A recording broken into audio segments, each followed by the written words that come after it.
सभी को नमस्कार। संदीप चौधरी जीएस में एक बार फिर आपका स्वागत है। आज की क्लास में हम मौर्य साम्राज्य के बारे में विस्तार से अध्ययन करेंगे। मौर्य साम्राज्य, जिसको हमने मध्य गंगा घाटी क्षेत्र का जो मगध का जो क्षेत्र था उसी से संबंधित, उसी के ऊपर आगे जाकर के क्या है, पूर्व में 2 अध्याय में चर्चा की थी कि 4 प्रमुख महत्वपूर्ण राजवंश हैं जिन्होंने मौर्य साम्राज्य के उत्कर्ष में अपनी महत्वपूर्ण भूमिका निभाई थी। तो उसी क्रम में मौर्य साम्राज्य, जो कि एक हमारे भारत का एक महत्वपूर्ण साम्राज्य, जहां से मूल रूप से हमारे भारत का एक प्रशासनिक स्तर, एक भारत की नई तिथिक्रम, एक भारत को एक नई व्यवस्था, सुदृढ़ व्यवस्था और एक लंबे क्षेत्र पर जिसका शासन रहा, और जिस शासन ने मूल रूप से धार्मिक सहिष्णुता, लोक कल्याणकारी स्थिति और सामान्य लोगों के लिए विशेष प्रकार की, मतलब एक अच्छा प्रजा और राजा के मध्य के अच्छे संबंधों को स्थापित किया। छोटे से इस कार्यकाल में, लगभग 150 वर्षों के इस मौर्य प्रशासन के कार्यकाल में, इन्होंने जो हमारे इतिहास में जो अमिट छाप छोड़ी है, उसका हम और गहनता से आज की इस क्लास में हम अध्ययन करने जा रहे हैं। मौर्य साम्राज्य का उदय भारतीय इतिहास में पहली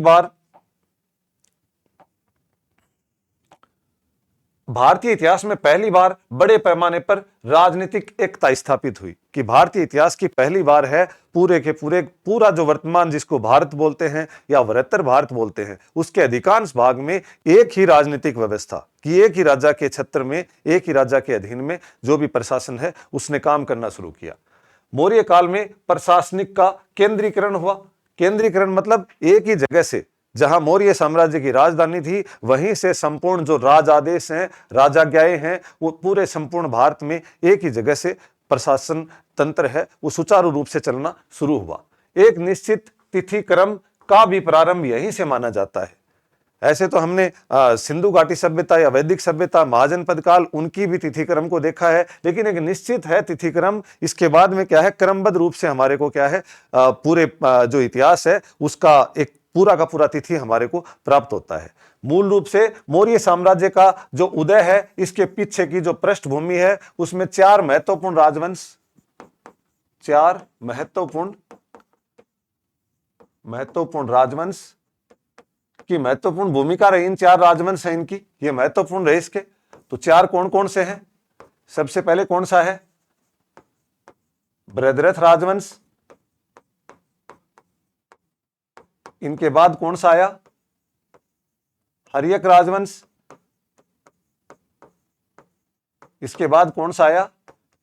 शिशुनाग राजवंश। इसके बाद कौन सा आया? नंद राजवंश। तो मूल रूप से इनके 4, और इन चारों में भी वृहद्रथ राजवंश के वृहद्रथ और जरासंध और रिपुंजय 3 महत्वपूर्ण शासक हुए। उसके बाद हर्यक वंश के हम देखते हैं कि अजातशत्रु, बिंबिसार, उसके बाद उसका पुत्र उदयन है, वो शिशुनाग वंश के शिशुनाग और कालाशोक, और नंद वंश के महत्वपूर्ण शासक हैं महापद्मनंद और घनानंद। तो इन लोगों ने क्या किया, अपने एक लंबे क्षेत्र के ऊपर अच्छा सा एक अपनी जो मगध की एक जो सुदृढ़ स्थिति है उसकी स्थापना कर दी। और इसी के पश्चात इनसे और अच्छा और समर्थ जो भी शासक है, नंद वंश को हटा करके, और नंद वंश के पश्चात कौन सा? नंद वंश को हटाकर किसकी स्थापना होती है? मौर्य साम्राज्य की। और ये जो मौर्य साम्राज्य है, मूल रूप से हम अगर इसको देखें तो ये तो मौर्य एम्पायर है जो 260 ईसा पूर्व के आसपास का है, जो मूल रूप से अशोक के समय का है। लेकिन अगर हम मौर्य के प्रारंभ आधार को देखें तो प्रारंभ के अंदर हम मूल रूप से, जैसे ये पाटलिपुत्र है, यहां से इनका केंद्र बिंदु था, और दूसरा ये जो कलिंग का क्षेत्र है, ये जो क्षेत्र है इसको सम्राट अशोक ने जीता था, कलिंग को। इसके अलावा बाकी अन्य जो क्षेत्र हैं, आसाम का जो क्षेत्र है वो थोड़ा सा इनसे मतलब छूटा हुआ रहा था। असम का क्षेत्र है ये इनके क्षेत्र में नहीं आता था, और बाकी पूरे के पूरे क्षेत्र में लगभग अधिकार कर लिया था चंद्रगुप्त मौर्य के द्वारा। चंद्रगुप्त मौर्य जिसने 322 में घनानंद को हरा करके और शासन की स्थापना की थी, और फिर उसने एक बढ़िया सुदृढ़ एक ऐसे मौर्य शासन की नींव रखी जिसका हम विभिन्न भागों में चर्चा करेंगे। मौर्यकालीन इतिहासकार, ये इतिहास है, उनके जो स्रोत क्या क्या हैं, कि इसके किन किन माध्यमों से अपने को जानकारी मिलती है कि मौर्य प्रशासन कैसे कैसे रहा, कि जिनके जो अभिलेख्य स्रोत है उनकी भाषा क्या थी, उनकी भाषा प्राकृत और कौन सी थी, पाली, और लिपि कौन सी थी इनकी, लिपि कौन सी थी, लिपि इनकी अगर हम भारत के क्षेत्र में बात करें, भारत जो वर्तमान भारत है इसमें इनकी लिपि कौन सी थी, ब्राह्मी लिपि। और वहीं अगर हम पाकिस्तान की बात करें, वर्तमान जो पाकिस्तान है उसमें जो इनकी लिपि थी वो कौन सी थी, खरोष्टी। और वहीं अगर अपन अफगानिस्तान की बात करें, क्योंकि अफगानिस्तान तक इनका क्षेत्र फैला हुआ था, अफगानिस्तान, और यहां पर लिपि कौन सी थी इनकी, इनकी लिपि थी अरेमाइक, अरेमाइक, अरेमाइक लिपि थी। जहां भारत के अंदर इनके विभिन्न जो स्रोत मिलते हैं हमारे को, जो भी लिखित साक्ष्य मिलते हैं वो ब्राह्मी लिपि में, और पाकिस्तान के अंदर हमारे को खरोष्टी लिपि में, और खरोष्टी लिपि में पाकिस्तान से हमारे को मूलतः दो, शाहबाजगढ़ी और मानसेहरा। पाकिस्तान से हमें कौन कौन से मिलते हैं, शाहबाज गढ़ी व मानसेहरा, मानसेहरा। और अफगानिस्तान से हमारे को जो मिलता है वो कौन सा मिलता है, अरेमाइक लिपि के अंदर सारे कुन्ना, अरेमाइक, यहां पर कौन सा मिलता है, सार ए कुन्ना। मूलतः ये दो भाषाओं में था ये, किस किस में, यूनानी में, द्विभाषीय है ये, यूनानी और कौन सा है, अरेमाइक में, अरेमाइक में। तो अफगानिस्तान के अंदर जो मिला हमारे को ये कौन सा है, सारे कुन्ना, यूनानी तथा अरेमाइक भी जो भाषा है उसके अंदर, ठीक है। और यहां पर साहित्यिक जो ग्रंथ हैं उनके अंदर मूल रूप से हम किन की बात करेंगे, कल्पसूत्र, भद्रबाहु द्वारा रचित कल्पसूत्र, भद्रबाहु द्वारा रचित परिशिष्ट पर्वन,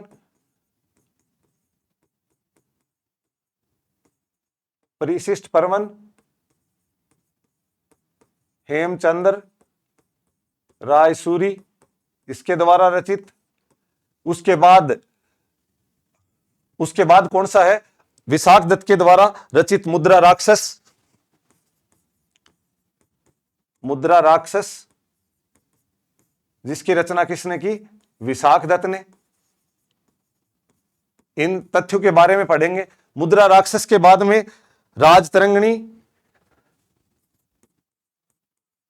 राजतरंगिणी कलहण के द्वारा,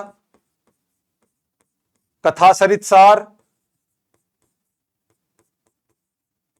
कथासरितसार, कथासरितसार इसके बारे में सोमदेव के द्वारा,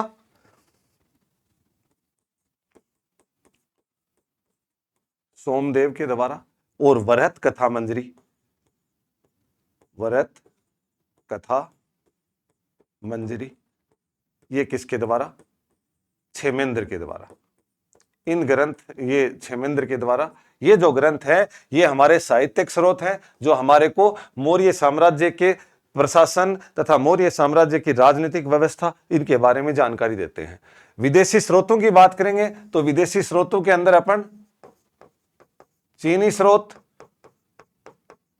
जिसमें अपन फाहियान, उसके बाद में अपन देखेंगे यूनानी, यूनानी में, यूनानी स्रोतों के अंदर निरियाकस, अरिस्टोबुलस,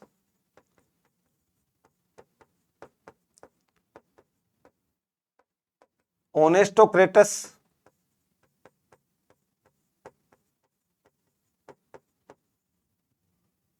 ओनेस्टोक्रेटस, ये सारे के सारे सिकंदर के साथ भारत आए थे, उनके द्वारा लिखित वृत्तांत। और उसके बाद में हम देखेंगे मेगस्थनीज, मेगस्थनीज। मेगस्थनीज ने क्या लिखा था? इंडिका।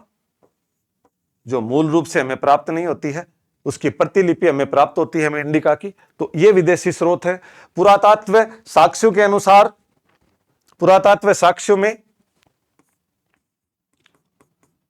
अभिलेख, शिलालेख, स्तंभ लेख,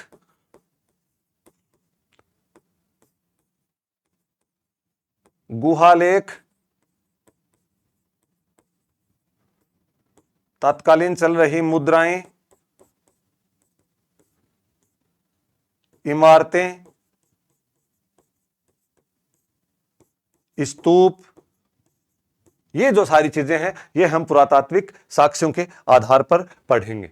तो मूल रूप से मौर्यकालीन इतिहास के जो स्रोत हैं, उसमें जो भाषा है वो उनकी पाली और प्राकृत भाषा है।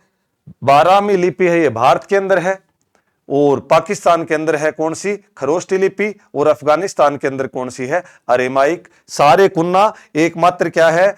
द्विभाषीय है। ये क्या है? द्विभाषीय। इसमें दोनों भाषाएं का वर्णन है, महत्वपूर्ण है। कई बार बड़े एग्जामों में पूछा जाता है, सारे कुन्ना के अंदर मिला हुआ द्विभाषीय लेख है, उसमें कौन कौन सी दो भाषाएं हैं? तो यूनानी और अरेमाइक। अफगानिस्तान के क्षेत्र में हमारे को दो अभिलेख मिले हैं, जो मूल रूप से किस भाषा में है? अरेमाइक भाषा में, और ये द्विभाषीय है एकमात्र। बाकी अपन आगे चर्चा करेंगे। अशोक के अभिलेख।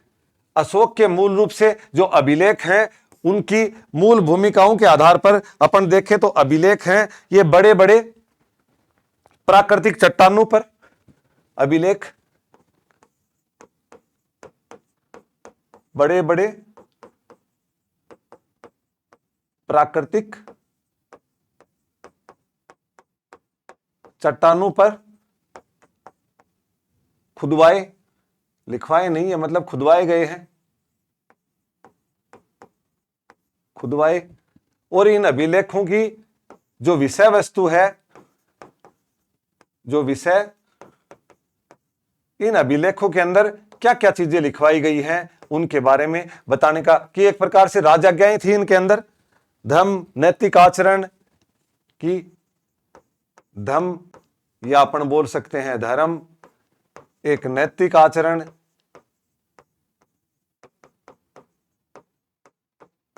प्रजा कल्याण,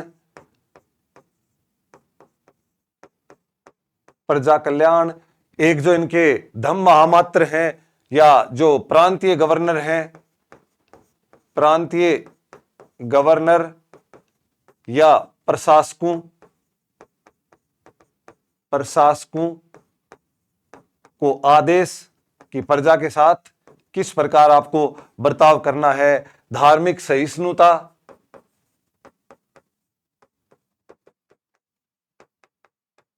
सहिष्णुता आदि सब चीजों का वर्णन इनके अंदर हमारे को अभिलेखों में मिलता है। जो भी अभिलेख लिखे गए हैं, मूल रूप से 14 वृहत शिलालेख मिले हैं। 14 वृहत शिलालेख का मतलब है 14 चीजें लिखी हुई हैं उसके ऊपर। 14 वृहत शिलालेख का मतलब है 14 बिंदु लिखे हुए हैं उसमें, बिंदु, या फिर अपन बोल सकते हैं 14 विषय लिखे हैं, या अपन 14 चीजें लिखी हुई हैं इसके ऊपर, कि प्रशासन में यह होना चाहिए, धम्म महामात्रों की नियुक्ति, धम्म का प्रचार करना है, या मूल रूप से राज्य या राजा का कर्तव्य क्या है, प्रजा है वो राजा को किस तरह माने, इस तरह की मतलब 14 चीजें लिखी हुई हैं। और मिली कितने जगहों से है? ये 8 जगहों से मिला हुआ है। तो कभी कभी हमारे को यह संदेह होता है कि 14 वृहत शिलालेख, तो हम ये सोच लेते हैं कि 14 शिलालेख मिले हैं हमारे को बड़ी बड़ी शिलाओं पर। तो मूल रूप से 14 बिंदु हैं, 1 2 ऐसे करके, और उन 14 के ऊपर 14 चीजें लिखी हुई हैं। और मिले कितने जगह से हैं? ये 8 जगहों से। तो हैं शिलालेख कितने? 8, लेकिन लेख कितने हैं उनके ऊपर? 14। समझ में आया? मूल शाहबाजगढ़ी, ये कहां पर है? पाकिस्तान में। एक तो यहां से मिला है, दूसरा मानसेहरा, ये भी कहां पर है? वर्तमान पाकिस्तान में।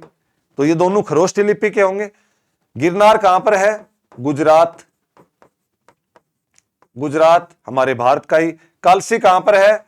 देहरादून, देहरादून यानी उत्तराखंड के अंदर। जोगगढ़ और धौली ये दोनों कहां पर है? उड़ीसा में। उड़ीसा, उड़ीसा यानी कलिंग के अंदर। लिखवाए किसने थे शिलालेख? सारे के सारे आपको पता ही है किसने लिखवाए थे? अशोक ने। और अशोक ने कलिंग को जीता था। और ये सोपोरा कहां पर है? ये है महाराष्ट्र में। और ये रगुड्डी कहां पर है? आंध्र प्रदेश में। आंध्र प्रदेश में। और ये जो शिलालेख हैं ये लिखवाए किसने थे? अशोक के हैं। ये अशोक ने लिखवाए थे। और इनका जो लेखक है वो एकमात्र जो लेखक है उसका नाम क्या है? चापड़। और इसका उल्लेख किस पे मिलता है? मास की लघु शिलालेख पर। लघु शिलालेख पर। तो यह महत्वपूर्ण है। गहराई से प्रश्न पूछे जाते हैं आजकल कि इनका जो लेखक है एकमात्र, इनको जो लिखने वाला, मतलब लिखा तो क्या, इनको खुदाई करके चट्टानों के बड़ी बड़ी चट्टानें हैं उनके ऊपर लिखा गया था और खोद करके लिखा गया था, खुदाई कर करके। ऐसे कोई पेन वगैरह इनसे नहीं लिखा गया, किसी भी चीज से खुदाई करके लिखा गया है। तो मूल रूप से शाहबाजगढ़ी और मानसेरा दोनों पाकिस्तान में, गिरनार है ये गुजरात में, कलसी है ये देहरादून यानी उत्तराखंड में वर्तमान में, और उसके बाद में जोगगढ़ उड़ीसा में, और धौली है उड़ीसा के अंदर, येरगुड्डी है ये आंध्र प्रदेश में, सोपारा है महाराष्ट्र में। तो इस प्रकार से इतने हमारे को क्या मिलते हैं? अशोक के अभिलेख मिलते हैं। अशोक के स्तंभ लेख। अब ये स्तंभ लेख क्या होते हैं? स्तंभ लेख मूल रूप से स्वतंत्र मतलब एक पत्थरों की एक प्रकार की एक संरचना होती है, मूल रूप से सुंडाकार, उनके ऊपर लिखे गए थे मूल रूप से स्तंभ लेख। मतलब स्वतंत्र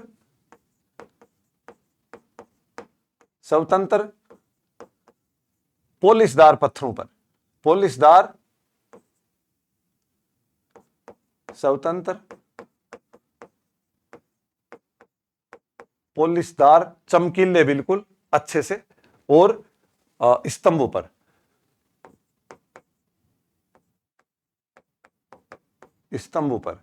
एक स्तंभ होते हैं जो हमारी संरचनाओं के बीच में होते हैं, जैसे मकानों के बीच में हम स्तंभ बनाते हैं ना, खंबे वगैरह, उन्हीं को बोलते हैं स्तंभ। तो स्वतंत्र एक प्रकार के खंभों पर,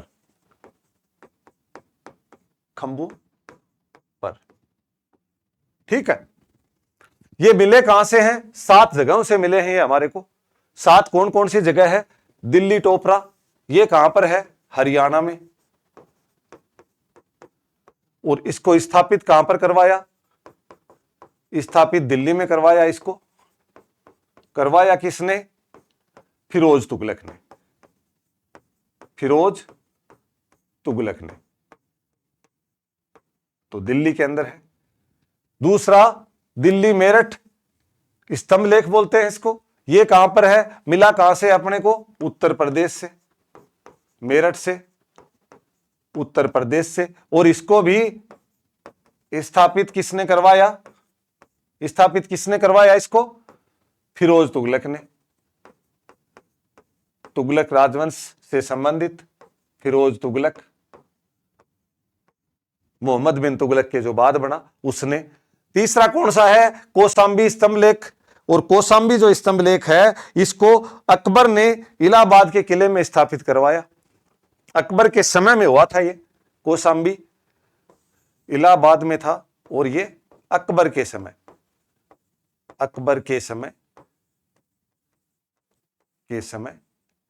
कहां? इलाहाबाद में स्थापित करवाया, जिसको वर्तमान में क्या बोला जाता है? प्रयागराज। और इसको अपन क्या दूसरा नाम क्या बोलते हैं? रानी का लेख। रानी का लेख का मतलब क्या हो गया? इसके अंदर क्या है? अशोक की जो रानी है, कौन? कारुवाकी। इसकी रानी अशोक की कारुवाकी, प्लस पुत्र जो तीवर है, इन दोनों का नाम भी है इसके अंदर, तो इसलिए इसको रानी का अभिलेख भी बोलते हैं। इसके ऊपर एक और क्या है? समुद्रगुप्त की, इसी के ऊपर, मतलब जो स्तंभ लेख लिखा, इसी के कहीं नीचे जगह जगह मिली उसके ऊपर लेख लिख दिया गया। समुद्रगुप्त का लेख है इसमें, या जिसको अपन प्रयाग प्रशस्ति बोलते हैं, प्रयाग प्रशस्ति। किसने लिखी ये? हरिसेन के द्वारा। समुद्रगुप्त की प्रयाग प्रशस्ति विजयों का उल्लेख है, प्लस प्रशासन का उल्लेख है, प्रशासन, कला आदि चीजों का इसके ऊपर उल्लेख किया हुआ है समुद्रगुप्त का। फिर इसी के ऊपर क्या है, जहांगीर का लेख मिलता है हमारे को। जब जहांगीर राजा बना तो उसने भी जहांगीर का लेख भी इसके ऊपर है। उसके बाद अकबर के साथ जो रहता था कौन, बीरबल का लेख भी मिलता है इसके ऊपर अपने को, बीरबल का लेख भी मिलता है। तो कौशाम्बी से मिला। 4 मिले हैं हमारे को बिहार चंपारण से। ये जो चारों हैं ये हमारे को कहां से मिले हैं? चंपारण, बिहार से, बिहार से। ठीक है, ये उत्तरी चंपारण से मिला है, पूर्वी चंपारण से मिला है, पूर्वी चंपारण से। और ये सारे के सारे पश्चिमी चंपारण से, पश्चिमी चंपारण से, बिहार में चंपारण से, पश्चिमी चंपारण से। तो मूल रूप से 7 मिले हैं। और ये जो पहला दिल्ली टोपरा है, इसमें एकमात्र जिस पर पूरे 7 लेख सुरक्षित मिले हैं, बाकी किसी पर भी 7 सुरक्षित नहीं है। क्योंकि आप समझ सकते हो, जब आज से लगभग 3000 वर्ष पहले जो लिखे गए लेख हैं वो किसी न किसी इतने लंबे समय के परिवर्तन के बाद धीरे धीरे वो क्षीण जीर्ण अवस्था के अंदर हो जाते हैं, धीरे धीरे वो नष्ट हो जाते हैं। तो मूल रूप से ये हमारे को इनके अंदर मिलते हैं। तो अब विशिष्ट अभिलेख के बारे में। विशिष्ट अभिलेख के अंदर लघु स्तंभ लेख है तत्कालीन सम्राट अशोक के द्वारा, सारनाथ, सांची और कौशाम्बी। 3 जगह के ऊपर क्या है, लघु स्तंभ लेख मिले हैं, उस समय के बहुत महत्वपूर्ण है।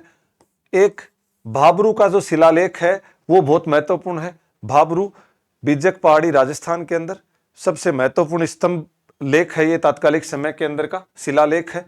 अशोक के बौद्ध होने का प्रमाण मिलता है इसके अंदर। भाबरू जो शिलालेख मिला है इसमें अशोक के बौद्ध धर्म में दीक्षित होने का या बौद्ध होने का पूर्ण रूप से प्रमाण मिलता है इसमें अशोक ने बौद्ध त्रिरत्न में आस्था प्रकट की थी। बौद्ध त्रिरत्न का मतलब क्या है? बुद्ध, धम्म और संघ, इसमें आस्था। बुद्ध का मतलब महात्मा बुद्ध, जो शिक्षा प्राप्त महात्मा बुद्ध, महात्मा बुद्ध जो कि मतलब निर्वाण को प्राप्त करके या एक प्रकार से मतलब पूर्ण रूप से जो ज्ञान प्राप्त कर लिया। और धम्म का मतलब क्या होता है? धम्म का मतलब होता है बुद्ध की शिक्षाएं, बुद्ध की शिक्षाएं। बुद्ध की शिक्षाएं मतलब बुद्ध की शिक्षाएं कौन कौन सी हैं? 4 आर्य सत्य, मध्यम मार्ग,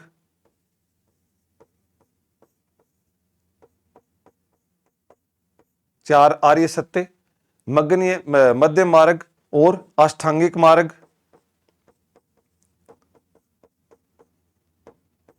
अष्टांगिक मार्ग आदि ये जो हैं मतलब उनकी जो शिक्षाएं हैं वो। और संघ का मतलब है कि संघ के अंदर कौन कौन है? भिक्षु और भिक्षुणियां, भिक्षु प्लस भिक्षुणियां। भिक्षुणियां हैं वो क्या करती हैं? संघ बना करके प्रसार प्रचार करती हैं, मतलब वो धर्म का प्रचार करेंगे। तो मूल रूप से बौद्ध त्रिरत्नों में आस्था दिखाई है। बौद्ध त्रिरत्न कौन कौन से? बुद्ध, धम्म और संघ है। बुद्ध का मतलब महात्मा बुद्ध, जो मतलब शिक्षित प्राप्त मतलब ज्ञान प्राप्त, धम्म का मतलब है बुद्ध के द्वारा दी गई शिक्षाएं, जैसे 4 आर्य सत्य, दुख, दुख निरोध, दुख समुदाय, दुख निरोध प्रतिपदा आदि।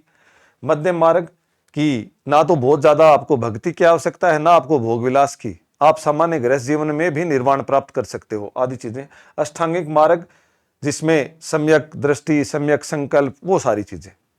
तो ये इनके आर्य सत्य हैं। साथ में संघ बताया कि जो बुद्ध धर्म में जो भी भिक्षु भिक्षुणी हैं, ये क्या करेंगे, बुद्ध संघ का पूरा प्रसार करेंगे, और ये प्रचार कर करके क्या है, बौद्ध धर्म को का क्षेत्र में विस्तार करेंगे।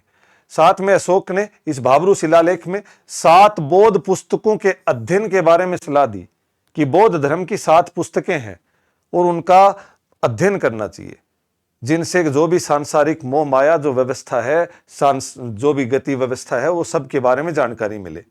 मूल रूप से प्राकृत भाषा और ब्राह्मी लिपि में लिखे गए हैं सारे की सारी ये पुस्तकें, अब जो भी बौद्ध ग्रंथ हैं। वर्तमान समय में कहां पर हैं, जो भाब्रू शिलालेख है वो कहां पर है, कलकत्ता के संग्रहालय में है। Asiatic Society of Bengal Calcutta का जो संग्रहालय है उसमें है। साथ में जो भाब्रू शिलालेख है, ये बैराट, जयपुर 1857 में अंग्रेज अधिकारी कैप्टन बर्ट के द्वारा बिजक पहाड़ी पर खोजा गया। तो मूल रूप से इसके अंदर यही सबसे महत्वपूर्ण चीजें हैं। आधार पे विभिन्न प्रकार के जो अन्य स्तंभ लेख हैं, इसमें कौन कौन से हैं, एक तो लुम्बिनी है, दूसरा कौन सा है, निगिलवा। लुम्बिनी नेपाल के तराई क्षेत्र में, नेपाल के तराई के क्षेत्र के अंदर लुम्बिनी है, जहां पर क्या है, शासन के अशोक ने क्या किया, अपने शासन के 20वें वर्ष यहां पर गए, लुम्बिनी के अंदर 20वें वर्ष गए, और यहां पर जाकर के एक तो बलि नामक कर है, बलि कर, धार्मिक कर है, वो तो यहां पे माफ कर दिया। धार्मिक कर, बलि कर क्या कर दिया, माफ कर दिया। और जो राजस्व है वो 1/6 से 1/8 कर दिया का विवरण मिलता है। अपने शासन के 20वें वर्ष गए यहां पे लुम्बिनी के अंदर, और लुम्बिनी में जो महात्मा बुद्ध हैं उनका जन्म हुआ था, इसके उपलक्ष्य में गए थे वहां पर, क्योंकि महात्मा बुद्ध के जन्म के आधार पर वहां पर लुम्बिनी में एक बहुत बड़ा स्तूप भी बनवाया था। तो इस आधार पर निगिलवा के अंदर, नेपाल के अंदर है, लुम्बिनी भी नेपाल में है। तो निगिलवा में गए, ये अपने शासन के 12वें वर्ष कनक मुनि स्तूप है का विस्तार करवाया, पहले बनवाया हुआ था, उसका विस्तार कर उसको क्या किया, 2 गुना किया। और शिवम ने जाकर के क्या की, वहां पर शिवम ने इस स्तूप में, कनक मुनि के स्तूप में जाकर के शिवम ने जाकर के यहां पर क्या की, पूजा की। तो ये महत्वपूर्ण है। मूल रूप से 3 लघु स्तंभ लेख, सारनाथ, सांची, कौशाम्बी 3 जगह से मिले हैं। लघु स्तंभ लेख हैं, भाब्रू शिलालेख मिला हुआ है। भाब्रू शिलालेख क्या है, बौद्ध धर्म में अशोक के एकमात्र प्रमाण मिलता है कि बौद्ध धर्म में अशोक है वो बौद्ध धर्म के अनुयायी थे। अशोक ने बौद्ध त्रिरत्न, बुद्ध धम्म और संघ हैं, इनके अंदर आस्था दिखाने का प्रयत्न किया गया है। इसमें 7 बौद्ध पुस्तकें, प्राकृत ब्राह्मी लिपि, वर्तमान में कलकत्ता संग्रहालय में बुद्ध धम्म संघ के बारे में। लुम्बिनी शासन के 20वें वर्ष महत्वपूर्ण है। निगिलवा शासन के 12वें वर्ष बहुत महत्वपूर्ण है। कनक मुनि स्तूप को दोबारा मतलब 2 गुना करवाया और शिवम ने जाकर के वहां पूजा की। इसी आधार पर आगे प्रथम पृथक कलिंग शिलालेख, कलिंग के अंदर लिखा गया, अशोक ने लिखवाया। कलिंग कहां पर है, उड़ीसा में। 2 लिखे गए यहां पर, कौन कौन से, धौली और जोगढ़, 2 जगहों के ऊपर शिलालेख लिखे मिले हैं। प्रथम पृथक शिलालेख धौली और जोगढ़। क्या है इसमें विशेष संदेश, इसके अंदर क्या बताया गया कि समस्त प्रजा को अपनी संतान बताया है अशोक ने। यह पूछा जाता है कई बार कि समस्त प्रजा को अपनी संतान किसमें बताया है। और धौली और जोगढ़ दोनों जगह के ऊपर क्या किया, अधिकारी, साथ में इनके अंदर क्या लिखवाया यहां पर इसने कि जो अधिकारी हैं, अधिकारी मतलब धम महामात्र हैं, या जो सम्राट अशोक के द्वारा नियुक्त प्रशासन के जो भी गवर्नर हैं या जो भी इनके अधिकारी जितने भी हैं, वो अधिकारी है वो प्रजा के साथ, अधिकारी प्रजा के साथ दया,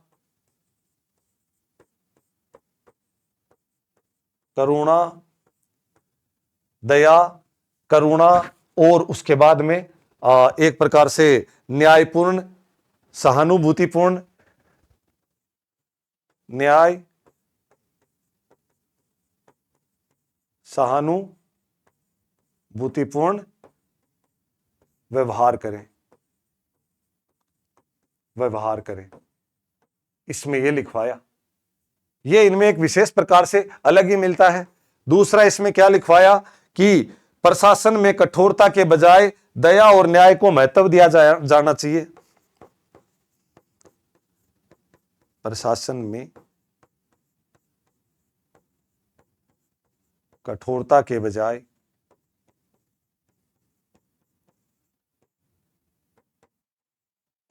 दया व न्याय को महत्व दिया जाना चाहिए। तो ये बताने का प्रयत्न किया गया है इसमें कि दया और न्याय है, इसको महत्व देना चाहिए। अधिकारी हैं उनको प्रजा के साथ में दया, करुणा, न्याय और सहानुभूतिपूर्ण व्यवहार करना चाहिए। मूल रूप से मिले कहां से हैं ये, धौली और जोगढ़ दो जगह से मिले हैं। है कहां पर, उड़ीसा। उड़ीसा का मतलब कहां पर है ये, कलिंग। कलिंग का मतलब जब अशोक के 261 ईसा पूर्व में, अशोक के शासन के 9वें वर्ष जब कलिंग का युद्ध हुआ, तब यहां पर क्या है, कलिंग को ही जीता था सम्राट अशोक ने। और जब इनको जीता तब ये क्या, एक बार मान्यताएं हैं कि सम्राट अशोक जब कलिंग युद्ध को जीतते हैं तो उस क्षेत्र में एक ऐसे ही भ्रमण के लिए निकलते हैं, एक प्रकार से शौर्य पराक्रम से भरे हुए कि मैंने एक बड़े क्षेत्र को जीत लिया। और उसके अंदर यह माना जाता है कि लाखों सैनिक मारे गए। और जब युद्ध भूमि में अशोक ऐसे गर्व के साथ जा रहे थे, तब उनकी जो महिला विधवा सैनिकों की जो विधवाएं हैं, वीरांगनाएं हैं, वो वहां पर विलाप प्रलाप कर रही थी, रो रही थी बुरी तरह से। तब ये एकदम बिल्कुल ऐसे विजित राजा की तरह जा रहे थे। तब जाकर के किसी महिला ने कहा, राजा तू जिस तरह से जा रहा है वो मतलब एक राजकार्य नहीं है, आप विजय नहीं किया आपने। विजय तो तब होता है जब आप लोगों के दिलों पर राज करते। ये तो विजय कोई भी कर सकता है, इससे आपको खुश होने की आवश्यकता नहीं है। और ये बात मानते हैं कि अशोक को घर कर गई और उसके बाद में अशोक ने युद्ध नीति को त्याग करके और धम्म नीति है उसको अपना लिया। तो इस वजह से क्या है, ये जो कलिंग के अंदर जो भी कुछ इन्होंने लिखा उसमें थोड़ा सा अन्य राजाज्ञाओं के अलावा कुछ थोड़ा सा ऐसे मतलब एक करुणा के तौर पर, एक दया के तौर पर लिखने का प्रयत्न किया, जिसमें इन्होंने दया, करुणा, न्याय, सहानुभूति, दया, न्याय मतलब इस तरह की चीजें इसमें बताने का प्रयत्न किया है। यह भी महत्वपूर्ण है, समस्त प्रजा महत्वपूर्ण है इसके अंदर। आगे क्या बताया, गुहालेख और गुफाएं। इस समय में अनेक प्रकार की गुफाओं का निर्माण किया गया। उस समय के अंदर जो भी धर्माधिकारी थे, जो भी धार्मिक मतलब संप्रदाय से संबंधित धर्म, आस्था आदि चीजें जो करने वाले थे, जो संत वगैरह साधु महात्मा थे, उनके लिए एक निवास स्थान बनाने का मतलब इनको श्रेय जाता है। यह शुरू से ही है, हमारे राजाओं के द्वारा विशेष प्रकार के धर्मों को संरक्षण देने की शुरू से ही प्रथा रही है। तो इन्होंने क्या किया, बारबर की गुफा बिहार के अंदर, अशोक ने बिहार में गया के पास बराबर या बाराबार की गुफाओं में 4 गुफाओं का निर्माण करवाया। वो 4 गुफाएं कौन कौन सी हैं, 4 गुफाओं का निर्माण करवाया। लोमस ऋषि गुफा, लोमस ऋषि गुफा, सुदामा गुफा,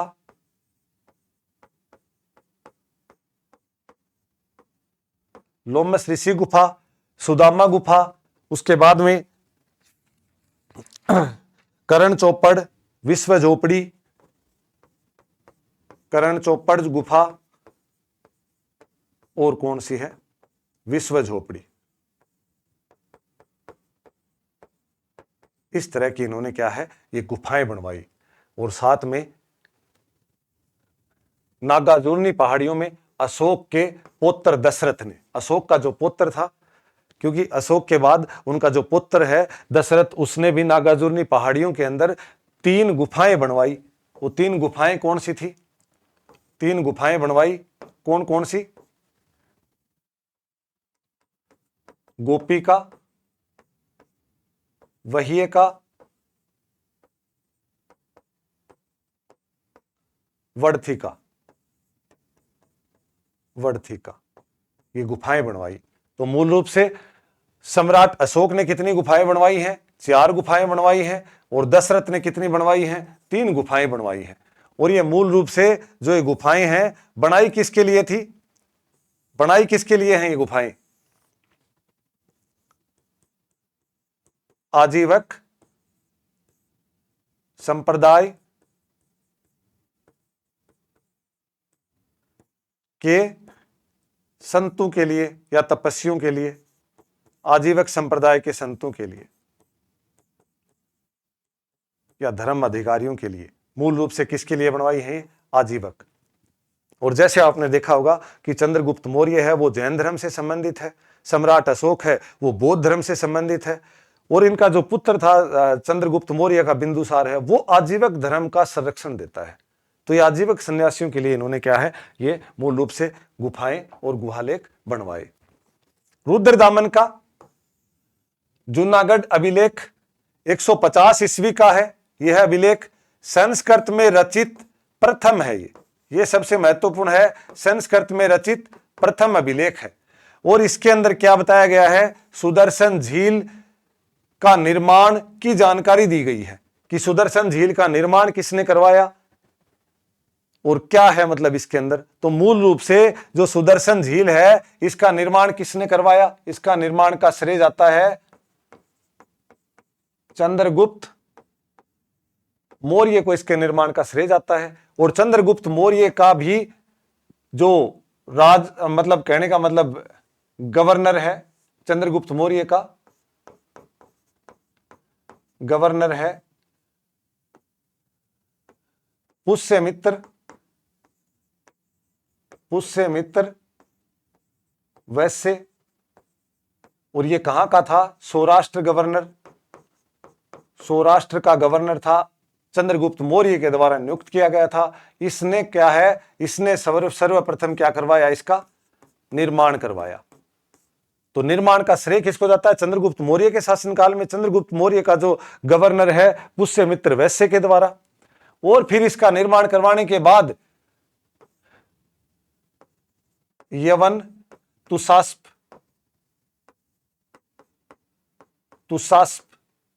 यवन तुषास्प कौन था, यवन तुषास्प है वो अशोक का प्रांतीय गवर्नर था, प्रांतीय गवर्नर। इसने क्या करवाया, इसका मरम्मत करवाया। ठीक है, तो सबसे पहले तो इसने करवाया, इसने इसका मरम्मत करवाया। और फिर इसका तीसरा कौन है, जो रुद्रदामन है, ये करवाता है इसकी मरम्मत। रुद्रदामन है, ये भी क्या करवाता है, इसकी मरम्मत करवाता है। और इसके बाद में जो चौथा स्कंदगुप्त है, जो गुप्त सम्राट है, स्कंदगुप्त ने भी मरम्मत करवाई। तो ये कई बार इसके कथन कारण वाला प्रश्न बड़ा बनकर के आता है कि 150 ईसा पूर्व का रुद्रदामन का जूनागढ़ अभिलेख है। जूनागढ़ अभिलेख कहां पर है, ये गुजरात के अंदर है, गुजरात में। और इस जूनागढ़ अभिलेख में जो प्रथम ग्रंथ है जो मूल रूप से संस्कृत में लिखा गया। और ये इसमें क्या है, इसका चंद्रगुप्त मौर्य का गवर्नर जो पुष्यमित्र वैश्य है, सौराष्ट्र का गवर्नर, उसने इसका सर्वप्रथम निर्माण करवाया। दूसरा यवंतुशास्प, अशोक का जो प्रांतीय गवर्नर था, उसने इसकी मरम्मत करवाई। फिर तीसरा रुद्रदामन ने भी मरम्मत करवाई। फिर चौथा कौन है, ये स्कंदगुप्त है, इसने भी इसकी क्या करवाई, मरम्मत करवाई। तो इसकी ये मूल रूप से इनकी जानकारी मिलती है। और इसने, अशोक वाले ने, इसने जो मरम्मत करवाई प्लस साथ में इसने क्या किया, प्लस नहरें निकलवाई, नहरें निकलवाई। तो नहरें निकलवाने का साक्ष्य भी किसको जाता है, जो अशोक का गवर्नर है, मूल रूप से यवंतुशास्क, जो वो अशोक का गवर्नर है, इसने इसकी नहरें निकलवाई। तो ये इसके अंदर बहुत महत्वपूर्ण है। इसके बाद में साहित्यिक ग्रंथ चंद्रगुप्त मौर्य से संबंधित या मौर्य प्रशासन से संबंधित, कल्पसूत्र। कल्पसूत्र मूल रूप से भद्रबाहु के द्वारा लिखा गया। भद्रबाहु द्वारा रचित मौर्य प्रशासन की जानकारी। तो ये सारे मौर्य प्रशासन के बारे में बताते हैं। मौर्य प्रशासन की जानकारी का स्रोत है ये। मुद्रा राक्षस, मुद्रा राक्षस किसने लिखा, विशाख दत्त ने। विशाख दत्त ने मूल रूप से जो नंद वंश का, नंद वंश, घनानंद का सेनापति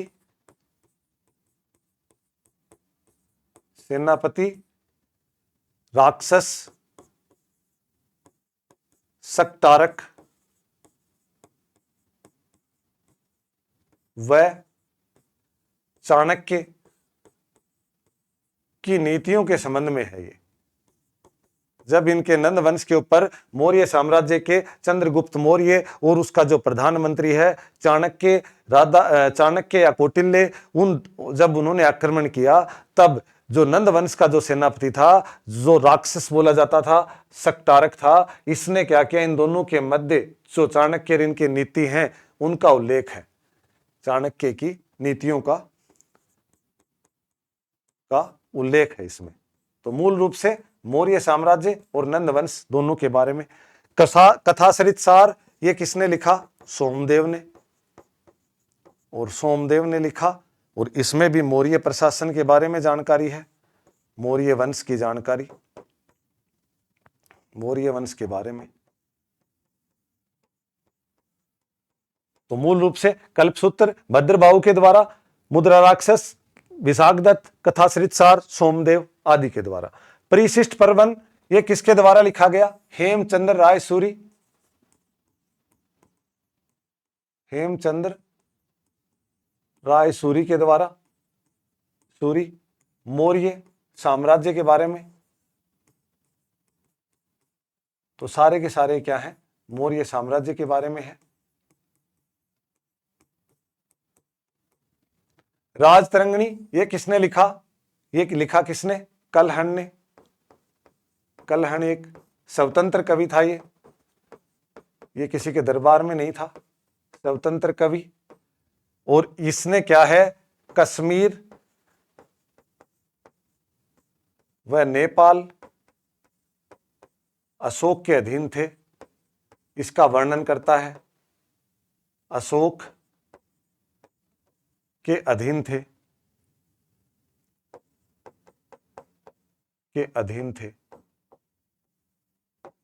का वर्णन करता है राजतरंगिणी। और राजतरंगिणी मूल रूप से क्या करता है अन्य, और अर्थशास्त्र है, ये क्या है, किसने लिखा, कौटिल्य ने।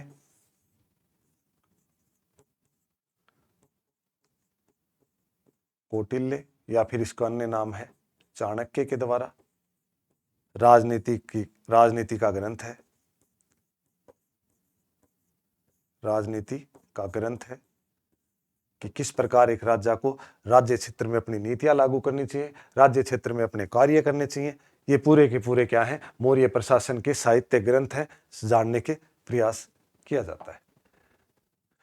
विदेशी स्रोत मौर्य प्रशासन में विदेशी नियाकर्स, अरिस्टोबुलस, ओनेस्टिक्रेटस और मेगस्थनीज, ये जो तीनों हैं, ये तीनों सिकंदर के साथ भारत आए थे। ये सिकंदर के साथ भारत आए थे, ये भारत आए थे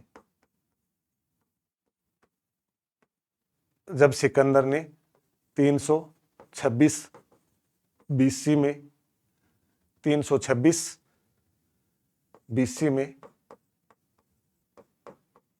भारत पर, पश्चिमोत्तर भारत पर आक्रमण किया, आक्रमण किया। तब विश्व विजय के लिए निकले थे सिकंदर। तो ये भारत में आए थे 326 ईसा पूर्व में, और उस समय में घनानंद का शासन चल रहा था। तो ये है महत्वपूर्ण इसके अंदर। मेगस्थनीज, मेगस्थनीज क्या है?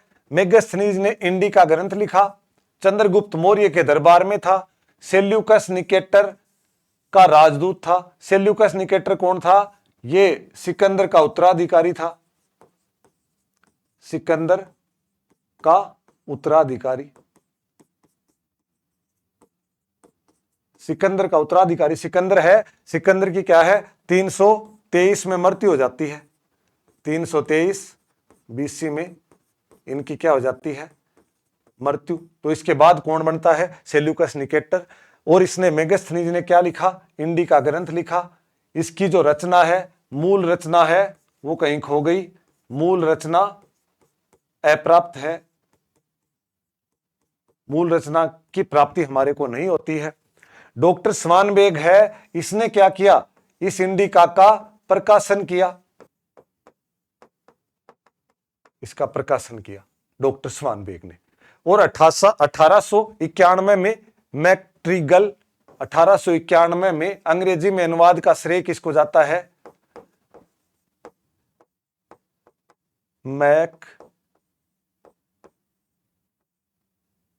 मैक्ट्रिगल का श्रेय किसको जाता है? 1891 में जो इसका जो है मैक्रिंडल ने किसने किया? मैक्रिंडल ने ये क्या किया? मैक्रिंडल ने क्या किया? इसका अंग्रेजी अनुवाद किया मैक्रिंडल ने। तो ये थोड़ा सा बहुत महत्वपूर्ण है इसके अंदर। अन्य जो विदेशी राजदूत आए वो किस किस के समय में कौन आए? डाइमेक्स आया। डाइमेक्स कहां का था? सीरिया का राजा एंटियोकस प्रथम का राजदूत। डाइमेक्स है राजदूत था सीरिया के राजा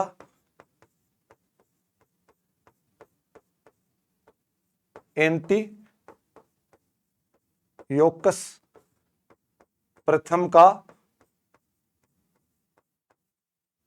राजदूत था। आया कहां पर? ये बिंदुसार के दरबार में। और दूसरा कौन सा है? डायनोसियस। ये क्या है? मिस्र का राजा फिलाडेल्फस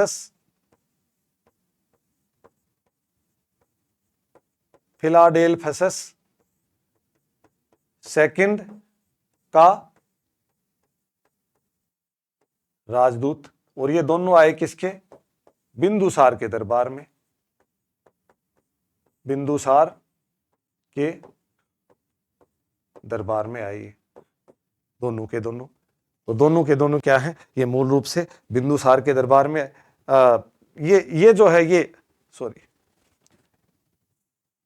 दोनों नहीं आए, ये बिंदुसार के दरबार में आया, बिंदुसार के दरबार में, बिंदुसार के दरबार में। और ये किसके आया? अशोक के दरबार में, अशोक के दरबार में।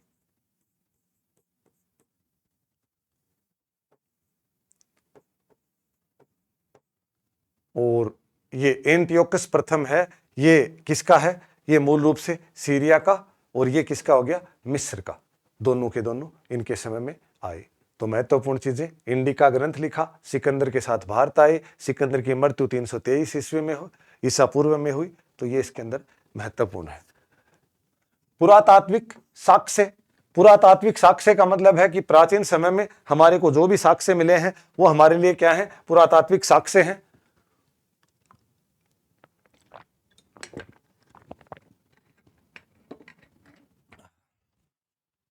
कहां से क्या मिला है हमारे को? चंद्रगुप्त का महल मिला है, चंद्रगुप्त मौर्य का महल मिला है। कहां से? पटना के कुम्भरहार से और बुलंदी बाग से चंद्रगुप्त मौर्य का लकड़ी का एक महल और सभागार के साक्ष्य मिले हैं। कितने हैं? 3 मंजिला है ये महल, 3 मंजिला महल मिला है। और इस महल का जो नाम है, ये जो महल मिला है इसका नाम क्या है? सुगांग, सुगांग नामक महल मिला है। ये सबसे महत्वपूर्ण है। NBPW संस्कृति, नॉर्थ ब्लैक पॉलिश्ड वियर, उत्तरी काले चमकीले मृद भांड संस्कृति का विकास हो गया। कि मतलब काले चमकीले मृद भांड जिनके ऊपर से मतलब दूसरी तरह से प्रिंटिंग की गई हो, ऐसी एक नई संस्कृति, मतलब मृद भांडों का उत्कर्ष नमूना इस समय में शुरू हो चुका था। मौर्यकालीन सिक्के, इस समय के अंदर मूल रूप से सिक्के हमारे को महाजन पदों के समय से मिलने लग गए थे। तो 600 ईसा पूर्व के आसपास प्रारंभिक सिक्के हमारे को मिलने लग गए थे, और ये बात हम कर रहे हैं 300 ईसा पूर्व के आसपास की। तो सिक्के यहां पर सिक्कों को आहत, चोट मारकर बनाए गए। चांदी के थे, पंचमारक भी कहा जाता था। पंचमारक क्यों? 5 चिन्ह होते थे इनके ऊपर, 5 कोई चिन्ह होते थे, इसकी वजह से इनको पंचमारक कहा जाता था। इनका प्रचलन था यहां पर, इनमें न तो शासक का नाम था और न कोई तिथि, कि न तो इसमें कोई शासक का नाम मिलता था और न कोई तिथि अंकित थी। चिन्ह मिलते थे इसमें वृक्ष, वेदियां, सूर्य, चंद्र, पर्वत, पशु पक्षी आदि के चिन्ह मिलते थे। और कुछ मौर्यकालीन जो सिक्के हैं उनके ऊपर मौर्यों से संबंधित मोर, चंद्र, पर्वत आदि चिन्ह मिले हैं, तो जिनसे हमारे को यह पता चलता है कि संभवतः मौर्य काल के होंगे। चांदी के थे मूल रूप से सिक्के, आप देख सकते हो इसी तरह के थे, 1 2 3 4 5 ऐसे कुछ चिन्ह मिलते थे, इसकी वजह से इनको पंचमारक कहा जाता था। और इसी प्रकार ठोक करके बनाए जाते थे, तो इस वजह से इनको क्या कहा जाता था? आहत सिक्के कहा जाता था। अब आ जाता है इनका प्रमुख प्रशासक जो चंद्रगुप्त मौर्य है, जिनका शासनकाल 322 से 298 ईसा पूर्व के मध्य रहा, ऐसा दिखने वाला था। भारत में पहली बार पूछा जाता है राजनीतिक एकता प्रदान करने का श्रेय चंद्रगुप्त मौर्य या मौर्य प्रशासन को जाता है, कि पूरे के पूरे भारत में एक ही साथ इन्होंने राजनीतिक व्यवस्था स्थापित करने का काम किया इन्होंने। यूनानी इतिहासकारों ने इनको विभिन्न नामों से बताया। यूनानी इतिहासकार स्ट्रैबो, एरियन, जस्टियन, इन्होंने इनको सेंड्रोगोटस, एपियन, प्लूटार्क, इन्होंने इसको एंड्रोकोटस, और फिलार्कस, इन्होंने इनको क्या कहा? इतिहासकार हैं। इन्होंने सबसे महत्वपूर्ण क्या है इस समय में? राजनीतिक जो एकता है उसको प्रदान करने का काम श्रेय इन्हीं को जाता है। चंद्रगुप्त मौर्य की पहचान और उत्पत्ति, इनको पहचान, इसके नाम की जो पहचान है वो सर्वप्रथम 1793 में विलियम जोन्स ने चंद्रगुप्त मौर्य को क्या पढ़ा? सेंड्रोकोटस नाम से के रूप में इनकी पहचान की। सेंड्रोकोटस के नाम से इनकी सर्वप्रथम पहचान की। चंद्रगुप्त मौर्य की माता शूद्र जाति की मूरा थी। इनकी माता कौन है? इनकी माता शूद्र जाति की मूरा बताते हैं, कि मूरा है, उसी से मौर्य, और उसी से मतलब, और जाति कौन सी बताते हैं? शूद्र। और अनेक इतिहासकार क्या हैं? इनको विभिन्न विभिन्न ब्राह्मण साहित्य में सूत वंश में, ब्राह्मण साहित्य में इनको क्या कहा जाता है? कि ये सूत जाति से संबंधित है, तथा जैन प्लस साहित्य में बौद्ध साहित्य में इनको क्या कहा जाता है? क्षत्रिय कहा जाता है।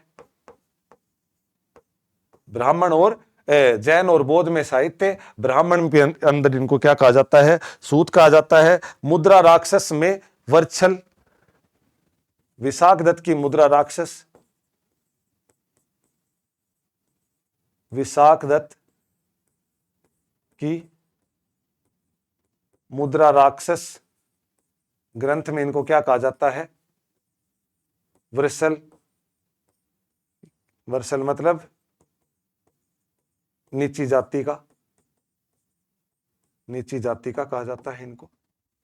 तो इसी प्रकार इनको क्या है, विलियम जोन्स ने 1793 में इनकी पहचान की।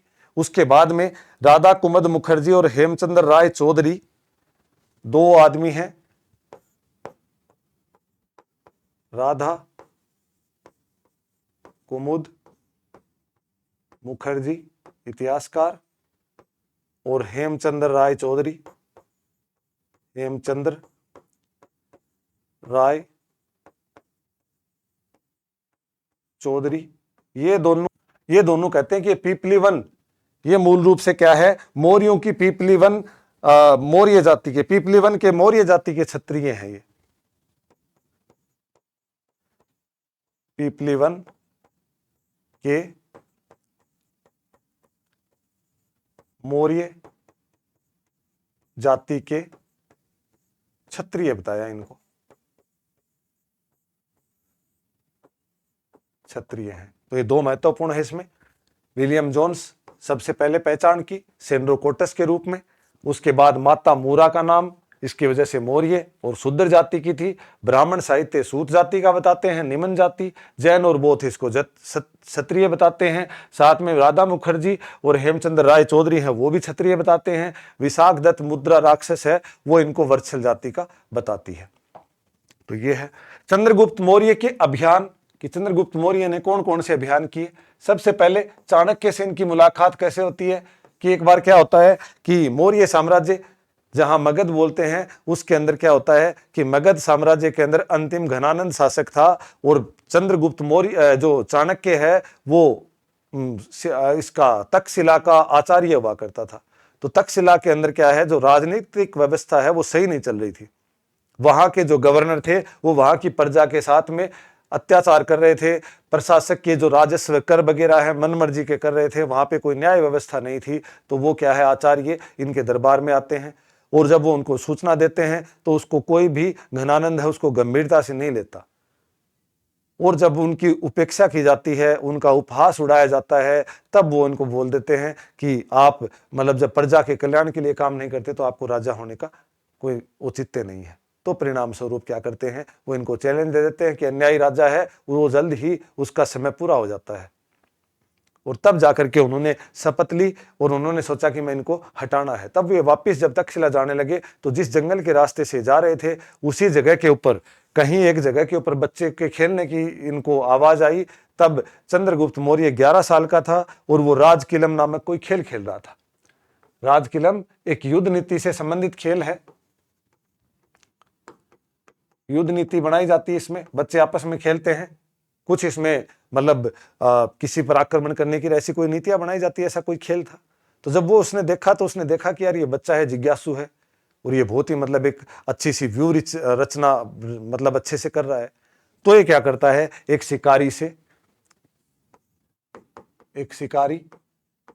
जिसके पास चंद्रगुप्त था, शिकारी से 1000 कारसारपण में, 1000 कारसारपण में, कारसारपण चांदी की मुद्रा हुआ करती थी, चांदी की मुद्रा में चंद्रगुप्त मौर्य को खरीदा, चंद्रगुप्त मौर्य को खरीदा, प्रशिक्षण दिया, खरीदा, प्रशिक्षण दिया और तैयार किया नंद वंश के खिलाफ में। तो इस प्रकार से साथ में माना जाता है कि चंद्रगुप्त मौर्य ने सिकंदर से भी मुलाकात की थी। जब सिकंदर 326 ईसा पूर्व में पंजाब के सैन्य अभियान में आए थे, उत्तर पश्चिम भारत के अंदर सिकंदर विश्व विजय के लिए निकले थे। और उस तरफ जब उत्तर पश्चिम भारत में पंजाब के क्षेत्र के अंदर जब आए व्यास नदी के किनारे, तब इनकी माना जाता है कि इनकी मुलाकात चंद्रगुप्त मौर्य से हुई, लेकिन इसके कोई वैधानिक दस्तावेज हमारे को नहीं मिलते हैं। तत्पश्चात इन्होंने क्या किया, यहां से इनके पास मिलते हैं, फिर ये नंद वंश का अंत करने का प्रयत्न करते हैं। शुरू में 1-2-3 आक्रमण के अंदर असफल होते हैं। प्रारंभिक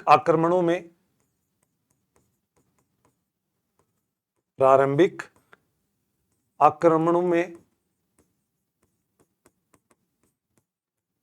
असफल होते हैं। तत्पश्चात हिम्मतकुट हिमालय क्षेत्र है, उसका एक राजा हुआ करता था, हिम्मतकुट का राजा हुआ करता था। हिमालय क्षेत्र, हिम्मतकुट का राजा कौन हुआ करता था? ये प्रवर्तक ने सहायता की और इन्होंने जो नंद वंश का घनानंद है, नंद वंश का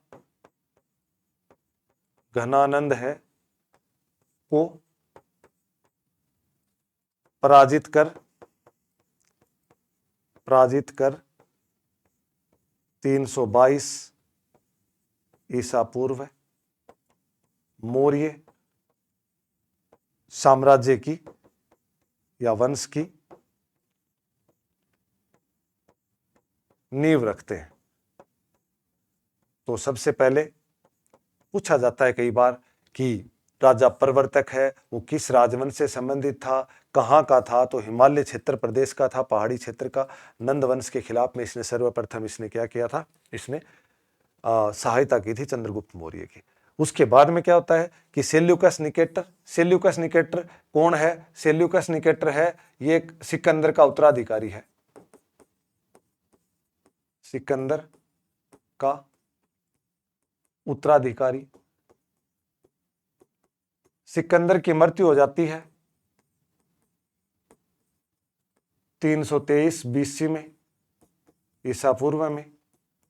उसके बाद में उनकी जगह सेल्यूकस निकेटर राजा बनता है। और जब ये सेल्यूकस निकेटर है, इसने हमारे उत्तर पश्चिम भारत है, उस उत्तर पश्चिम भारत के जो कुछ क्षेत्र हैं, जो अफगानिस्तान का वर्तमान का जो अफगानिस्तान का क्षेत्र है, उस क्षेत्र पर इसने क्या है आक्रमण करके कब्जा कर रखा था काफी लंबे क्षेत्र तक। और चंद्रगुप्त मौर्य की जो सीमा है, चंद्रगुप्त मौर्य की सीमा कहां तक लगती है? यह भी हिंदुकुश पर्वत तक लगती है। हिंदुकुश पर्वत तक। तो जब इसकी सीमा वहां तक लग जाती है और उस तरफ से सीधी सीमा जो सिकंदर है उसके जो बाद में जो शासक बनते हैं सेल्यूकस निकेटर, इनके साथ लग जाती है, तो इन दोनों का युद्ध अवश्य आवश्यक हो जाता है। तो इन्होंने क्या है, सेल्यूकस निकेटर ने 305 में इनके ऊपर आक्रमण किया और सेल्यूकस निकेटर की क्या होती है, पराजय हो जाती है। और सेल्यूकस निकेटर की पराजय के बाद में सेल्यूकस निकेटर क्या है, अपनी पुत्री हेलेना कार्लिनिया का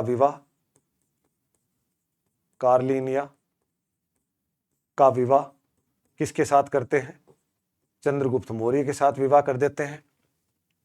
और साथ में ये क्या करते हैं, चंद्रगुप्त मौर्य के दरबार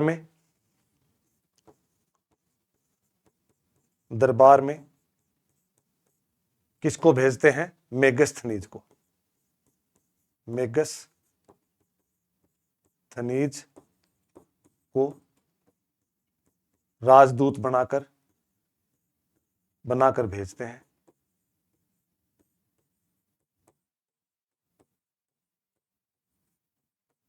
राजदूत बना करके भेजते हैं। और इस समय में सेल्यूकस निकेटर का जो प्रांत था, कौन सा प्रांत था? सेल्यूकस निकेटर है, उसका एक प्रांत था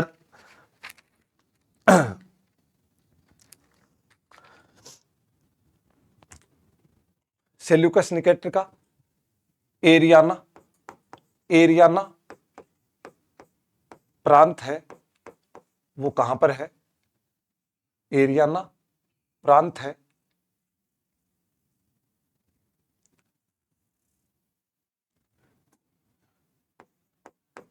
एरियाना प्रांत है जो वर्तमान में कहां पर है? अफगानिस्तान में, अफगानिस्तान के अंदर।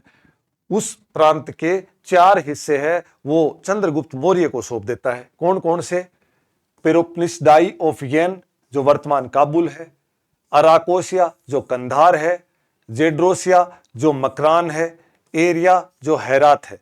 इन चारों क्षेत्र हैं, ये चारों के चारों क्षेत्र किसको सौंप देता है? चंद्रगुप्त मौर्य को सौंप देता है, मौर्य को।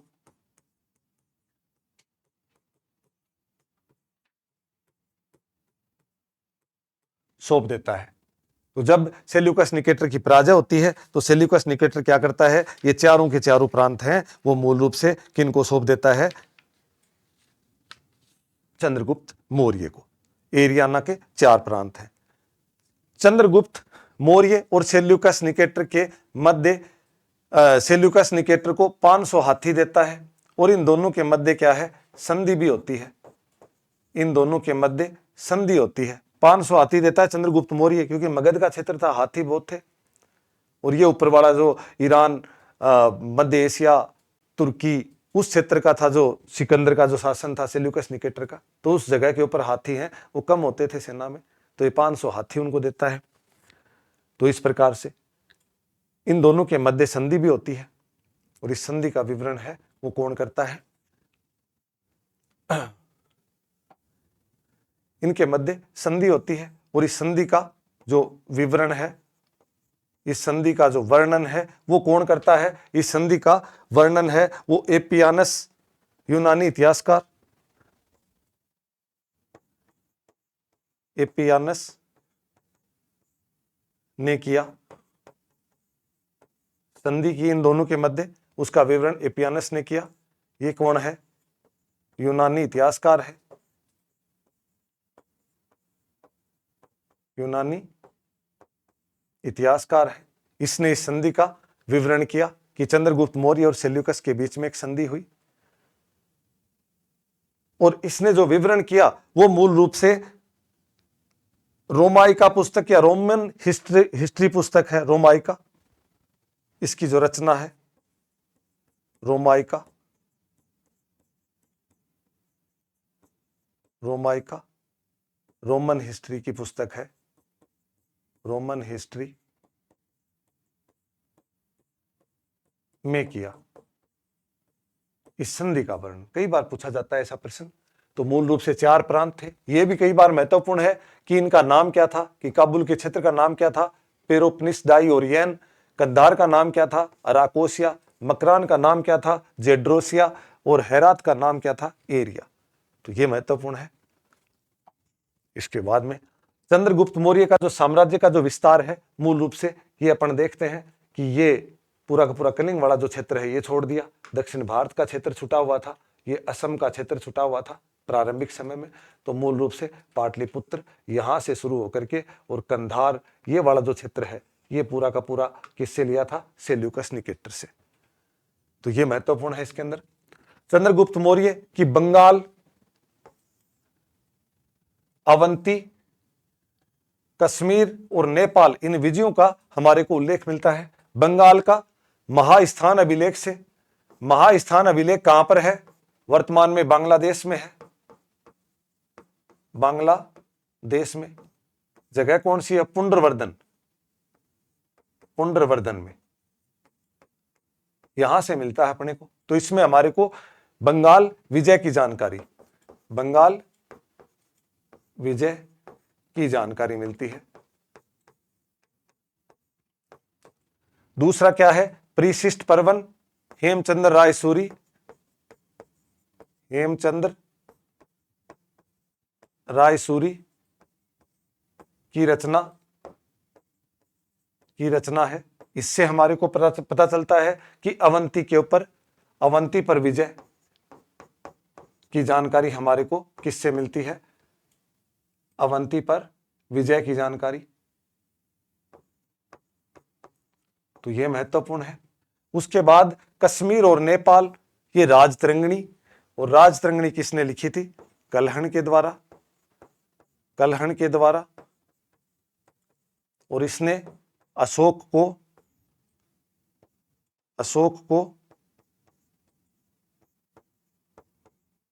कश्मीर का राजा कहा था, कश्मीर का राजा बताया था इसने अशोक को। तो मूल रूप से चंद्रगुप्त का जो साम्राज्य विस्तार है, बंगाल, अवंती, कश्मीर, नेपाल, नेपाल का भी विवरण मिलता है जो राजतरंगिणी से ही मिलता है हमारे को। तो इस तरह से इनका हमारे को अन्य बहुत सी चीजों के बारे में जानकारी प्राप्त होती है। दक्षिण में मैसूर तक, दक्षिण में मैसूर राज्य, जो वहां तक के विस्तार के बारे में जानकारी मिलती है। अहनानूरू और मुन्नानूरू के संगमकालीन कवि मामूल नार के बारे में जानकारी मिलती है। इनकी कविताएं हैं, उनके बारे में हमारे को क्या है, मौर्य साम्राज्य के बारे में जानकारी मिलती है। मौर्य साम्राज्य की जानकारी किन से मिलती है? इनकी कविताओं से मिलती है। और इन्हीं में से मुन्नानूरू है, उसमें ये अहनानूरू में कहा था कि मौर्य अपनी सेना के साथ, अहनानूरू है, इसके अंदर कहा गया था, अहनानूरू, इसमें कहा गया था कि मौर्य अपनी सेना के साथ दक्षिण की चट्टानों को चीरते हुए, दक्षिण की चट्टानों को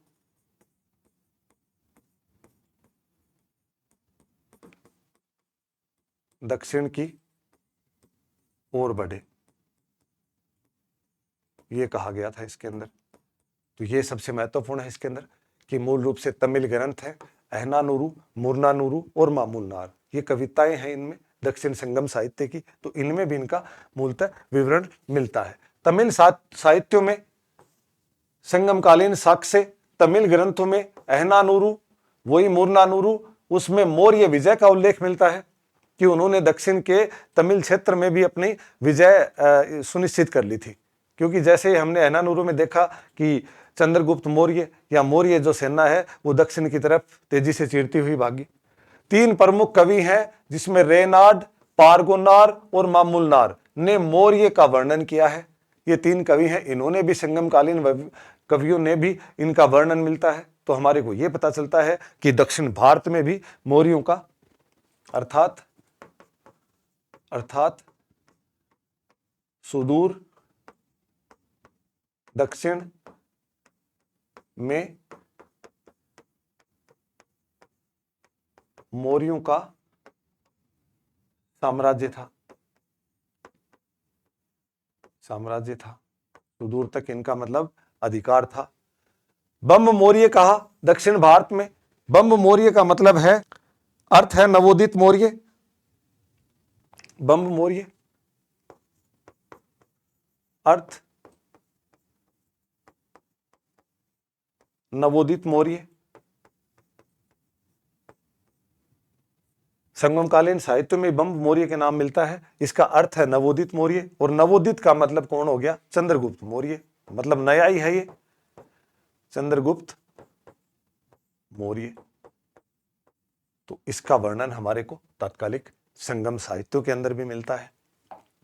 फिर हम और देखें कि कुछ यूनानी इतिहासकारों ने जो है मौर्य साम्राज्य के बारे में कुछ चीजें बताई हैं, उन्होंने कुछ कोटेशंस दिए हैं।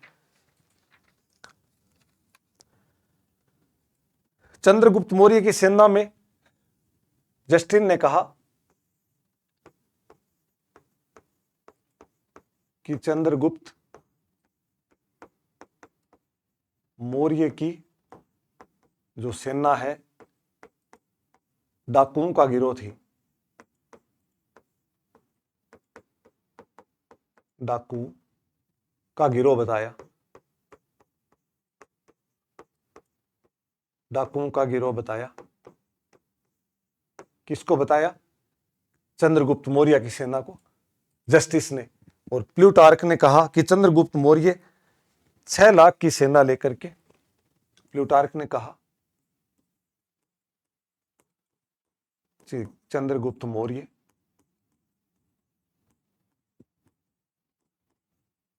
6 लाख सेना लेकर संपूर्ण जम्बूद्वीप को रौंद डाला, संपूर्ण जम्बूद्वीप को रौंद डाला। ये किसने कहा? प्लूटार्क ने। तो कहने का मतलब इनकी सेना के बारे में, इनकी सेना के शौर्य के बारे में कहा। और मेगस्थनीज ने कहा कि जो चंद्रगुप्त मौर्य की जो सेना है वो प्रजा का दर्शन कभी भी कर सकती थी।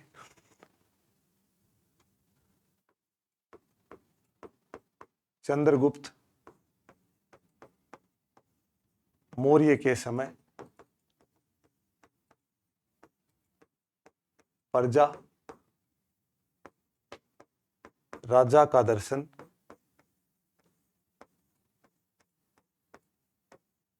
कभी भी कर सकती थी। कभी भी कर सकती थी का मतलब जब राजा बेलनों से मालिश करवा रहा हो, बेलनों से मालिश करवा रहा हो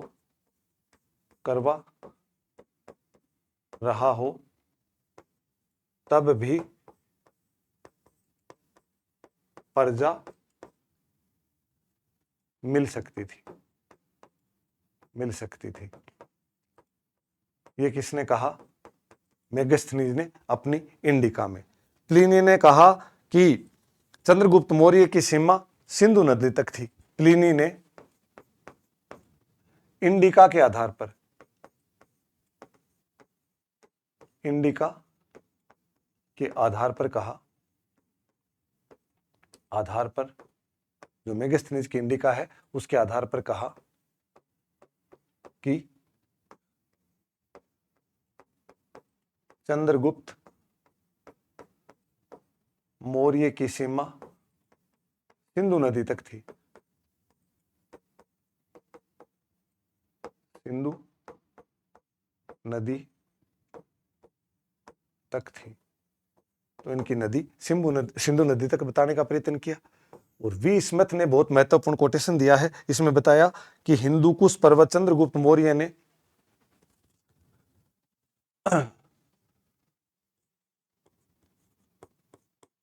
चंद्रगुप्त मौर्य ने हिंदुकुश पर्वत को पार करके विजय प्राप्त कर सर्वप्रथम भारत को विजय प्राप्त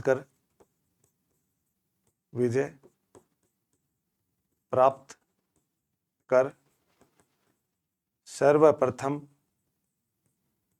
भारत को वैज्ञानिक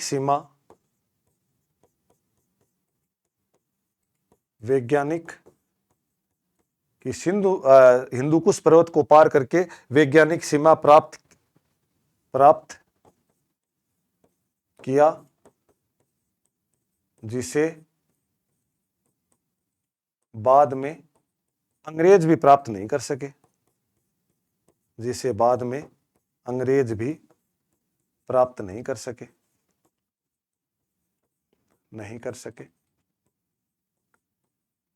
तो इस प्रकार इन्होंने, वी स्मिथ ने कहा। राधा कुमुद मुखर्जी ने कहा प्रथम राजा था जिसने वृहत्तर भारत पर राज किया। राधा कुमुद मुखर्जी, राधा कुमुद मुखर्जी बोलता है कि मौर्य चंद्रगुप्त मौर्य प्रथम राजा था जिसने वृहत्तर भारत पर बृहत्तर भारत पर राज किया, जिस पर बाद में अंग्रेज भी राज नहीं कर पाए, जिस पर बाद में अंग्रेज भी राज नहीं कर पाए, नहीं कर पाए। तो इस प्रकार इन्होंने क्या महत्वपूर्ण चीजें बताई हैं। जस्टिन ने क्या कहा, डाकुओं का गिरोह बताया कि ये डाकुओं का गिरोह थे चंद्रगुप्त मौर्य। प्लूटार्क ने कहा 6 लाख की सेना संपूर्ण जम्बूद्वीप को रोंद डाला।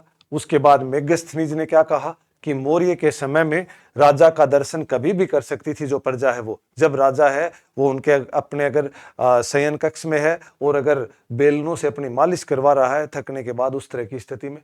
और प्लिनी ने कहा इंडिका के अनुसार कि चंद्रगुप्त मौर्य का जो शासन है उसमें उसकी जो सीमा है वो सिंधु नदी तक थी। उसी प्रकार वी स्मिथ ने कहा है कि चंद्रगुप्त मौर्य ने वैज्ञानिक सीमा प्राप्त कर ली जो बाद में अंग्रेज नहीं प्राप्त कर पाए।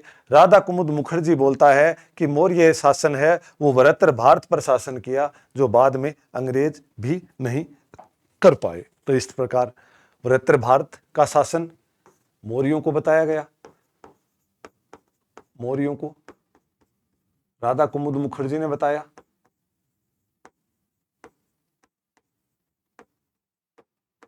मुखर्जी ने कहा, साथ में क्या कहा कि चंद्रगुप्त मौर्य है उसके समय में अकाल प्रबंधन और विजय के बारे में जानकारी मिलती है। 12 वर्षीय अकाल पड़ा था चंद्रगुप्त मौर्य के समय में, और जब 12 वर्षीय अकाल पड़ा तो मगध में जब 12 वर्ष का लगातार अकाल पड़ा, उस अकाल के दौरान इनका जो प्रबंधन है अकाल का, वो उसकी जो जानकारी है वो महास्थान पुंडरवर्धन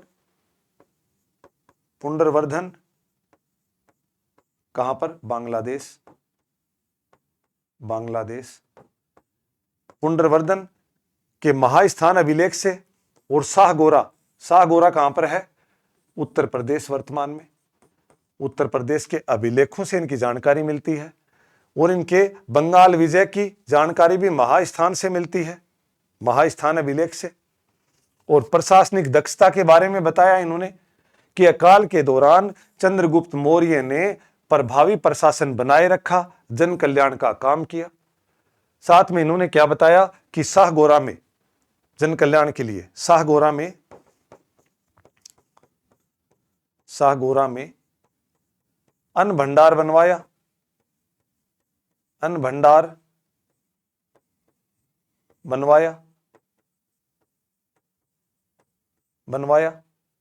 प्रजा को जन कल्याण के लिए प्रजा को अनाज बंटवाया।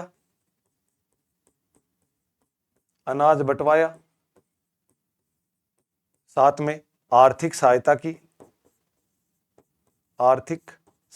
भी की। और माना जाता है कि इसी 12 वर्षीय अकाल के दौरान चंद्रगुप्त मौर्य है उनको मतलब इस तरह का हुआ कि मूल रूप से उसका जो प्रशासन है संभवतः वो एक अच्छी तरह से उसने राज्य नहीं किया, उसी का परिणाम प्रजा है वो भुगत रही है। इसके बाद ये क्या करते हैं, यहाँ से ये चले जाते हैं अपने जो दिगंबर जो जैन संप्रदाय हैं उनसे शिक्षा लेकर के भद्रबाहु से, और ये क्या करते हैं दक्षिण के अंदर चले जाते हैं कर्नाटक के श्रवणबेलगोला पर्वत पर, और संलेखना की पद्धति के द्वारा अपना क्या कर देते हैं, ये प्राण त्याग देते हैं। तो ये क्या करते हैं उसके बाद में भद्रबाहु से दीक्षा ली इन्होंने। जैन मत के हैं ये, भद्रबाहु किसके हैं, दिगंबर मत के, जैन दिगंबर। और इनसे क्या है, इन्होंने जैन धर्म की शिक्षा ली, जैन धर्म को मानते थे तो इनसे इन्होंने शिक्षा ली। श्रवण बेलगोला के लिए प्रस्थान किया इन्होंने। श्रवण बेलगोला कहां पर है, कर्नाटक में, कर्नाटक गए। चंद्रगिरी पर्वत के ऊपर चंद्रगिरी मंदिर बनवाया इन्होंने, मंदिर बनवाया।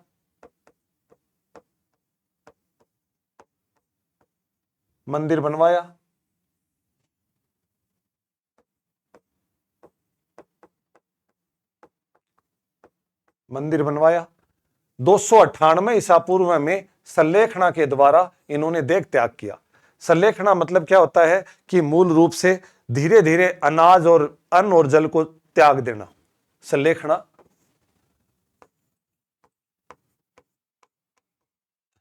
धीरे धीरे अन्न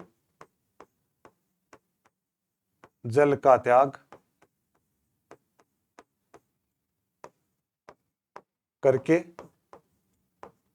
देह त्याग देना। और इस सल्लेखना के द्वारा जो देह त्यागी, इससे क्या होता है, जो संचित कर्म थे इनके, जो जैन धर्म में बताया गया है कि संचित कर्मों का नाश हो जाता है या नष्ट हो जाते हैं, संचित कर्मों को नष्ट कर दिया। संचित कर्मों का नष्ट करने का मतलब अब इनको क्या मिल जाएगी, अब इनको निर्वाण प्राप्त हो जाएगा। ये मान्यता है इसमें निर्वाण प्राप्ति के लिए। तो चंद्रगिरी पर्वत भद्रभाऊ के द्वारा, एक भद्रभाऊ गुफा है और चंद्र बस्ती नामक मंदिर बनवाया इन्होंने, जिनका निर्माण चंद्रगुप्त मौर्य ने करवाया था। यहां पर चंद्रगुप्त मौर्य और इनके जो गुरु हैं जिन्होंने जैन धर्म में दीक्षित किया भद्रभाऊ, उनके 90 चित्र हैं वो यहां से मिलते हैं। तो ये इसके अंदर बहुत महत्वपूर्ण हो जाता है कि उनका अंतिम जीवन है वो किस प्रकार गया।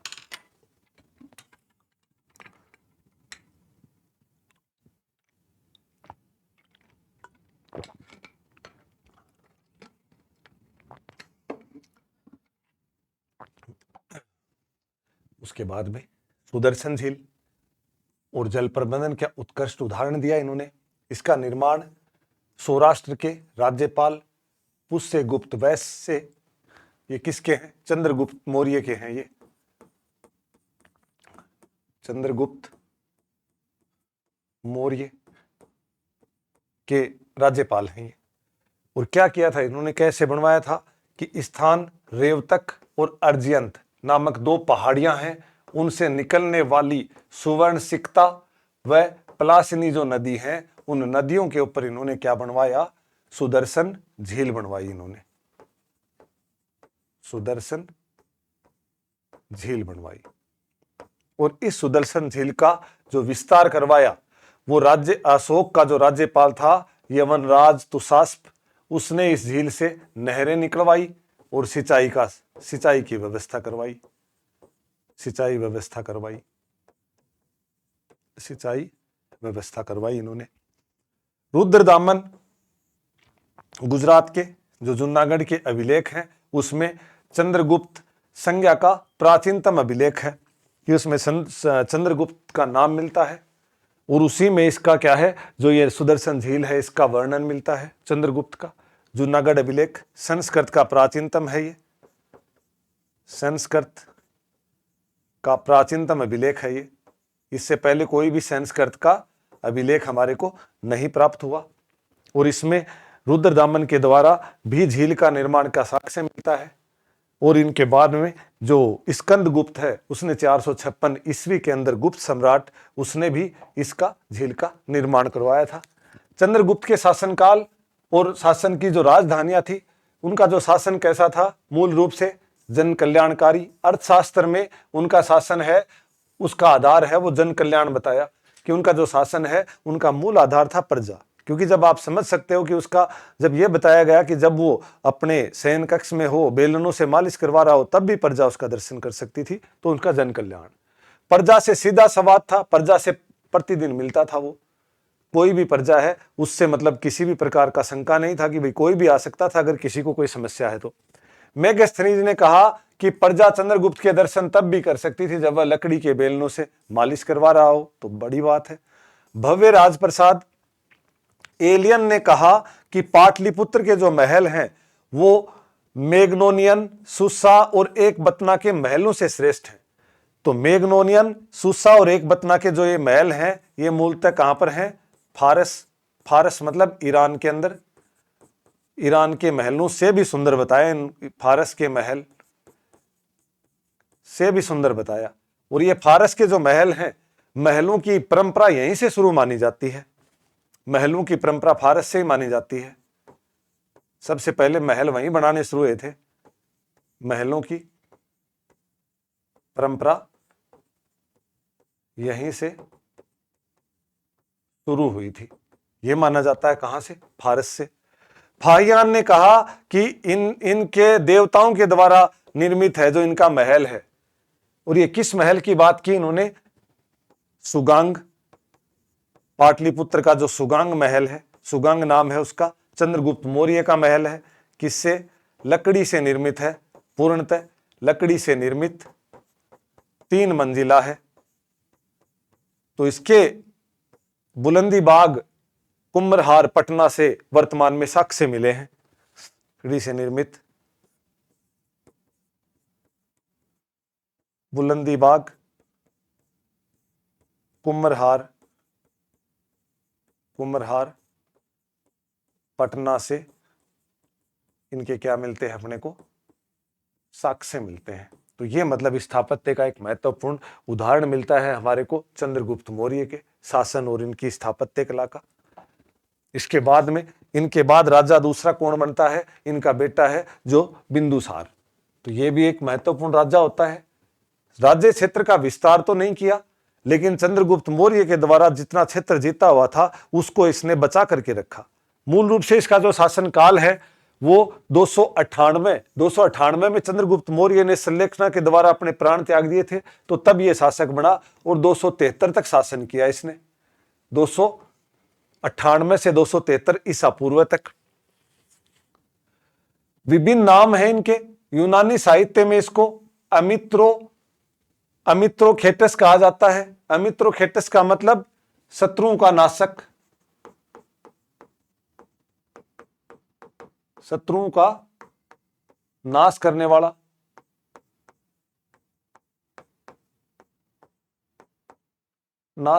बताया इनको।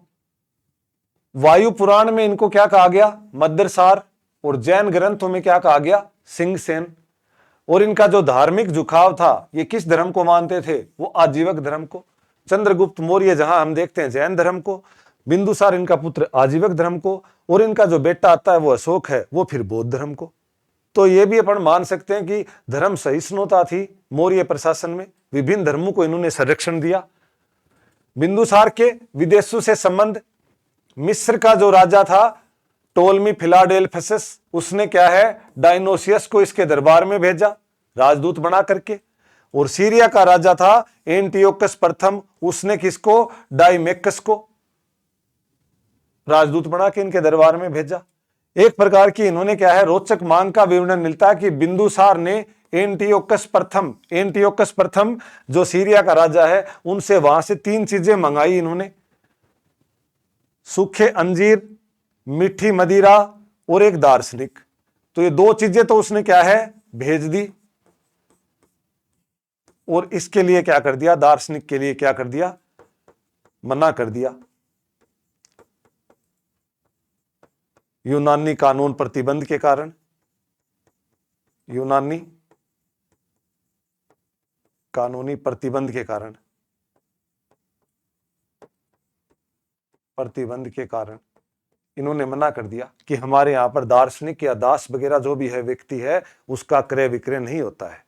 तो ये करके इन्होंने मना कर दिया। तो इससे यह भी पता चलता है कि इनके मिस्र, सीरिया आदि से इनके राजनयिक संबंध भी थे। तो यह भी इनका प्रशासन का एक महत्वपूर्ण हिस्सा मिलता है। तक्षशिला में विद्रोह हुआ बिंदुसार के समय में। 2 विद्रोह है, प्रथम विद्रोह, द्वितीय विद्रोह। तो तक्षशिला में जो प्रथम विद्रोह हुआ उसका जो दमन है वो किसने किया? अशोक ने किया प्रथम विद्रोह का, क्यों? इसके पुत्र हैं अशोक। बिंदुसार के ये माना जाता है कि 100 पुत्र थे। तो पहला तो दमन अशोक ने किया, और दूसरा दमन किसने किया? दूसरा दमन जो इनका सुसीम ने किया। और यह माना जाता है कि बिंदुसार का सबसे जो योग्य पुत्र है वो सुसीम को माना जाता है। लेकिन जो पिगलीवत सजीव है, जो आजीवक ब्राह्मण है, वो बिंदुसार के दरबार में रहता था। उसने क्या किया? एक भविष्यवाणी की थी कि आगे जाकर के अशोक सम्राट बनेगा। तो फिर वही हुआ, अशोक सम्राट बनता है। तो ये मूल रूप से। और विद्रोह के कारण क्या हुए कि जो तक्षशिला में विद्रोह हुए, क्योंकि तक्षशिला मूल रूप से जो पाटलिपुत्र है इससे बहुत ज्यादा दूरी पर है, और वहां पर विद्रोह होने का मूल कारण था कि वहां की प्रजा ने कहा कि न तो हम मौर्य प्रशासन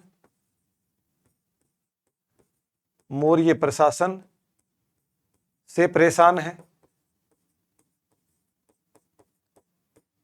है, न ही बिंदुसार से, मौर्य राजा बिंदुसार से।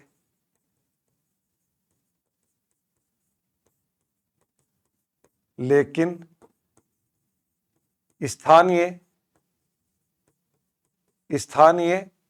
जो उनका प्रशासक है, स्थानीय जो प्रशासक जो नियुक्त किया हुआ है, वह हमारा पराभव करता है, वह हमारा पराभव करता है। कि वो बोलते हैं कि ना तो हम मौर्य प्रशासन से परेशान हैं और ना हम बिंदुसार से किसी भी प्रकार से परेशान हैं, लेकिन जो स्थानीय प्रशासन है वो हमारा क्या करता है, पराभव करता है। वो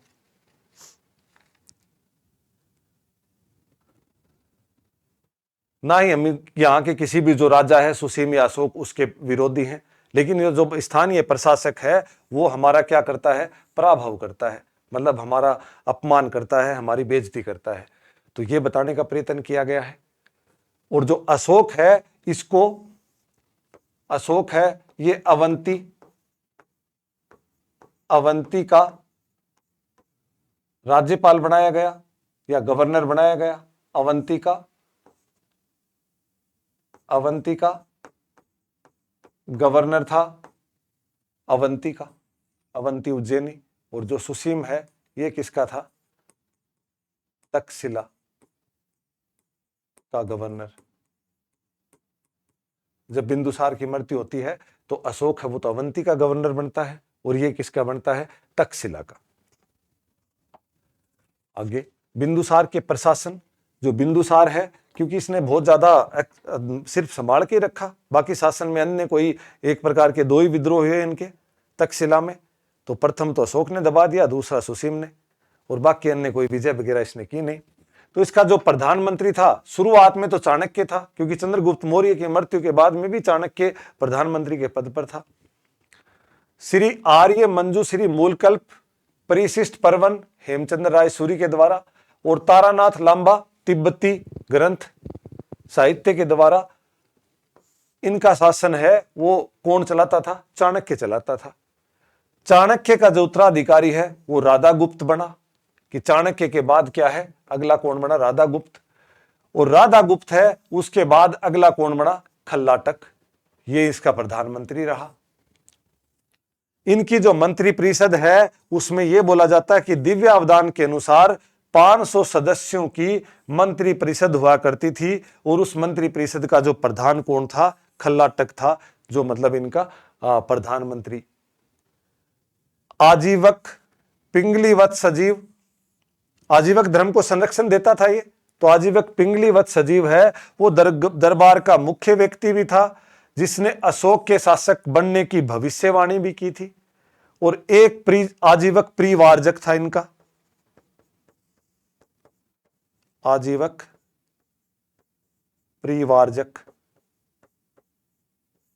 यह भी क्या है, मुख्य व्यक्ति था, मुख्य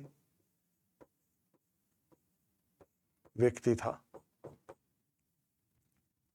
जो बिंदुसार के दरबार में रहता था।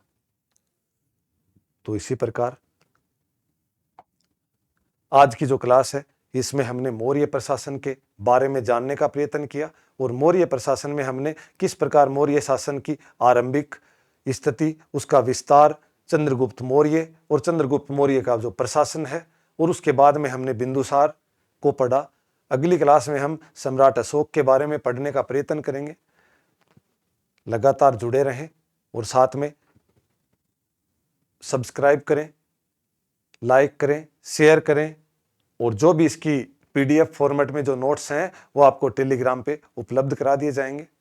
इसी के साथ बहुत बहुत धन्यवाद।